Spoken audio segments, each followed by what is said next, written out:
Hello, I'm Trevor Lai in Shanghai. If the rumors are true, Facebook may be coming to China through a partnership with Chinese search giant Baidu. China's appeal is understandable. It has the world's largest internet user base and a vibrant social media scene. Facebook has over 750 million members worldwide and is growing quickly in other Asian markets such as India, Indonesia, and the Philippines. But can any company's global strategy truly be complete without China? Can Facebook overcome the business and political challenges that toppled other giants such as Google, Yahoo, and eBay? We'll look at Facebook's chances of winning, plus our own PT Black will have a thought or two on Chinese social media users' behavior. But first we'll talk to TR Harrington, search marketing expert and CEO and founder of Darwin Marketing. TR, if the rumors are true, would Baidu be the best partner for Facebook in China? I don't think so. Okay, I think Baidu has a number of benefits. It's a great company, but it's not necessarily the best one for a social media company like Facebook to enter with. So compared to, for example, Sina's Weibo? Yeah, in my opinion, this would make a lot more sense to work with somebody like Sina's Weibo, or even with somebody like Tencent, somebody who really has shown themselves to be at the center of what is happening in social in China. But then why do you think when they set up the meetings that Facebook started with Baidu, was it purely because of their size and their dominance in that particular market, or do you think there were some strategic advantages that they saw? I think that there's a natural relationship between search and social.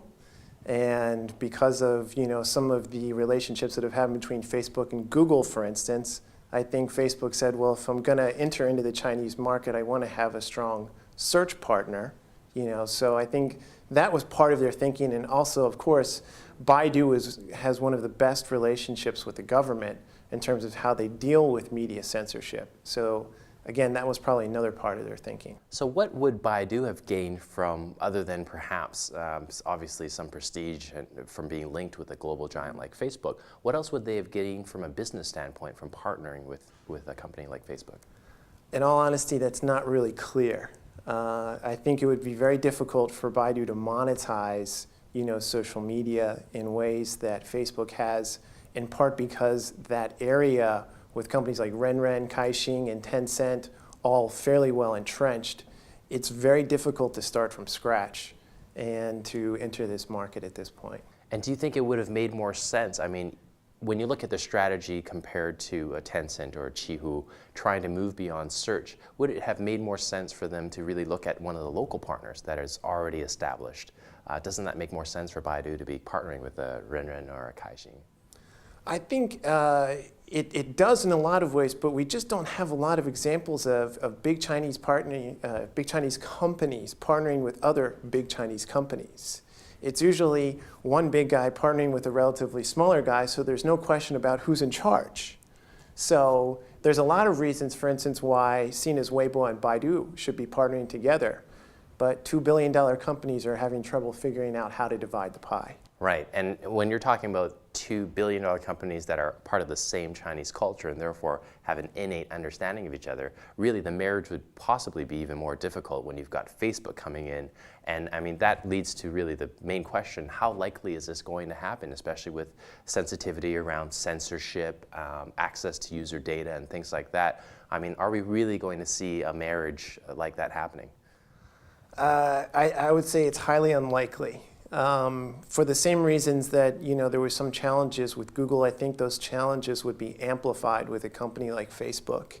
Facebook has absolutely no experience at kind of policing or really monitoring what is being published, and that's almost antithetical to what they're trying to do. They want people to publish, they want people to share. But from a government perspective in China, there's a certain understanding of things that are welcome and allowed to be discussed and allowed to be published, and other things that really are not within that boundary. And I think Facebook, even with Baidu's help, would have very little chance in being able to manage that effectively. So, I mean, then taking apart the international and local sort of combination, is there an opportunity where search and social media can really work together, do you think, in a stronger way? Or do you find that social media hasn't yet really had a profound impact on how search works and search marketing? I would say social is having a very big impact on search. There's no question about this at this point in time. We are able to, say, map trends in Weibo directly to search topics inside of Baidu's search engine. So search is never the beginning point, of how somebody becomes aware of something. Usually they find out about something from TV or print or increasingly from social media, and then they go to search for it. So from that perspective, social pushes search, causes people to initiate searches. So it's a very complementary type of relationship. And how would you compare that sort of process, the decision-making process, for Chinese versus Western? I mean, is it exactly the same, or was the Western market advanced and sort of more forward moving compared to the Chinese market in terms of that relationship between social and search? I think in a lot of ways, China was social long before the West. If you look at, say, Tencent, or if you even look at, the bulletin boards in China, like Tieba inside of Baidu, there's always been a lot of user-generated content. And in some ways, Tencent's Instant Messenger, has been a social network long before Facebook even, arrived on the scene. So I think the dynamics are very, very different in China because there's a longer history, in terms of what has been happening inside of social, and also the changing nature in social is so dynamic right now. Weibo is much more dynamic and has much more features and functionality than Twitter at this point in time. So it's a very, very different world. And so looking at these upcoming trends and the growth and the evolution of social in China, what's something that you can kind of foresee coming and bringing the next wave of innovation or some change or impact on the landscape? I would say that, in terms of where social is heading right now, it's already becoming such an immense influence over brand awareness and even, say, brand affiliation that it's starting to, I would say, bump up against television. And previously, when CCTV was starting to feel a little bit of, I would say, push from the internet, they went very actively in a public way after Baidu and after CNN and some of these others. So I expect there to be some channel conflict as we move forward, as social becomes a bigger and bigger influencer over the user awareness in China. I think the area where it's really going to run into is it's going to start to pull the influence away from television. And then do you think, because that's something that's quite unique to China, where, the status quo and the power is so concentrated, and these few channels, radio, television, the traditional forms have always dominated these areas. Do you think at some point that social media is really going to hit a wall, or do you really feel like in some ways it's breaking those walls down and helping to reshape the entire landscape? Do you actually see that happening? I say I can envision it happening.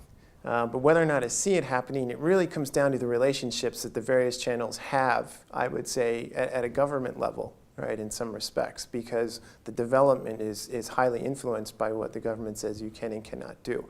But, as we are already moving to, I would say, a digital television environment, television itself is going to be part of, the digital landscape.